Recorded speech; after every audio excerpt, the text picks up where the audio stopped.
than 60 years of age. That evening, I taught the teenagers during our church's weekly Bible study. I was exhausted by day's end. I had taught almost 150 people the Bible in one day. Their ages ranged from kindergarten through high school to senior adulthood.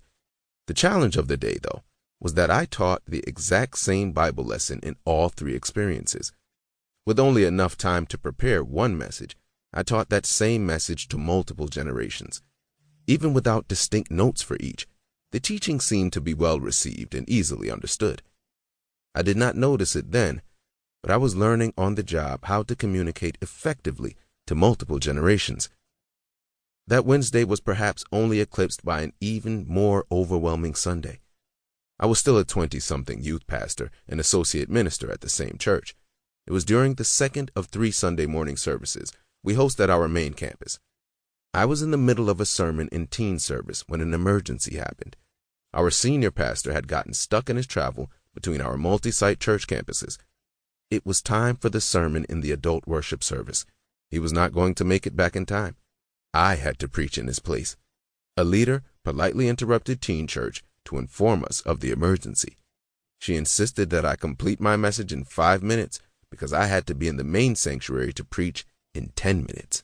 So with a huge lump in my throat and my heart beating through my chest, I did just that. I was whisked from a chapel of 100 middle and high school students to a sanctuary of 2,000 adults of all ages. Thanks be to God, I lived to preach another day. I did not notice it then, but I was learning to communicate effectively to multiple generations by baptism through fire. If you get anxiety just hearing these words, then you understand the anxiety I felt preaching through those experiences. I began preaching at 17 years old. Reared in a strong, large, black church situated in Atlanta, Georgia, I have traveled a unique path through ministry. For more than a decade, I have been in full-time vocational ministry for the church I grew up in. After serving for 5 years as a youth pastor, I became campus pastor of one campus within a multi-site context. It has been a burdensome delight to grow from a teen preacher through my 20s and now into my 30s, making every effort I can to connect with audiences of all ages. I am not certain, but I am hopeful that as you listen, you will understand that this research and these concepts were laid out for you. The goal of this book is to explore one demographic factor that even audience members may be unaware of, the generational factor.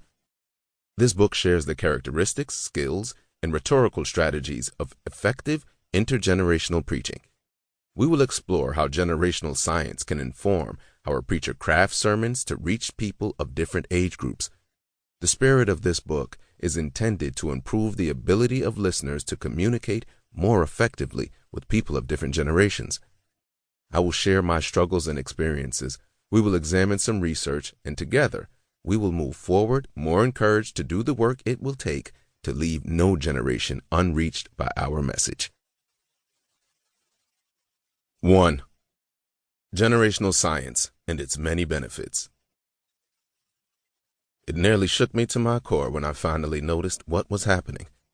By this time, I had been promoted. No longer was I a 20-something youth pastor giving oversight to students at 4 campuses. Now, I was an almost 30-something campus pastor responsible for shepherding 1 campus. The church campus I was pastoring was diverse in the ages of the people who were actively attending. I would regularly ask myself, how did this happen? I feared losing the respect of people old enough to be my parents and grandparents. I pondered so many anxious questions like, would they take me seriously? Could my normally silly personality be viewed as juvenile? Could they accept Holy Communion from someone wearing Jordan 1s and slim-fit jeans? Maybe I should wear a robe and be more serious, I thought. But then I feared I might lose myself and my organic connection with those in my own age group.